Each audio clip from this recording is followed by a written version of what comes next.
Brink takes place on the Ark. It's an immense artificial floating city at sea, built as part of a contemporary green vision, but now existing in 2045, and having lost contact about 20 years beforehand with the rest of the Earth, it exists in complete isolation with what were originally sustainable resources now in limited supply. The result of this is that competing social factions have been thrown into an isolated and horrific conflict. We're heading to the Ark's airport. This was the original location that celebrities flew in and out of and had their photo opportunities, but it's also, because it's been deserted and disused for 20 years, the ideal location for me to show you a couple of the game's features in the absence of any enemies. Now, Brink uses those same familiar shooter controls that you're used to, but without the artificial constraints, because we've developed a new system that we're calling SMART. It stands for Smooth Movement Across Random Terrain. If you walk up to something that's an obstacle, just as you would do in any other shooter, you'll stop.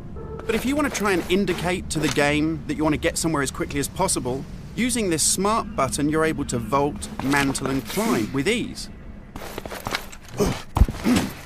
And this is a cool system for helping you navigate through the game, but it's not an autopilot. You don't enter a canned animation that you can't get out of. It's great for advanced players too.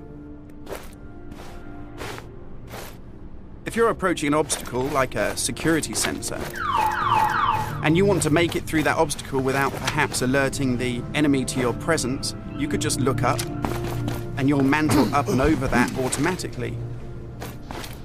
And by the same token, if you use your same SMART button just running towards something and looking down, you'll indicate to the game that you're able to slide under something. And this is really important because in Brink, we want you to be able to make tactical decisions about where you go and how you play. It's not a rail shooter where you're on a kind of minecart witnessing canned cinematics. And that's important too, because in Brink, irrespective of whether you play offline or online, you can create a cool identity for yourself that really reflects how you want to play the game. So in Brink, you take on a combat role that suits your preferred playing style, whether you're on the front line attacking the enemy or perhaps at the rear doing support. You'll take part in military objectives as part of a coordinated squad. And when you complete these successfully, you'll earn experience points that allow you to unlock cool upgrades for your weapons, really cool abilities that suit the way that you want to play, and also cool outfits that reflect what a badass you are. And you can do this irrespective of whether you play offline in traditional single-player style mode with no internet connection, or play cooperatively with up to 7 friends, or go online and play fully where the entire game is full of strangers.